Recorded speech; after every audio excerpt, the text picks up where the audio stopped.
Once upon a time, in a village, there was a pond that had started to dry up. The fish living in the pond were very worried. What are we going to do? The pond is almost dry. We need to find a way to survive. Maybe we can ask the villagers for help.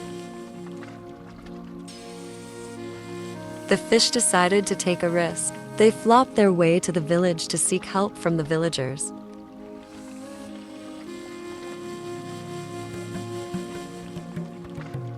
Look, a fish from the pond. It must be desperate.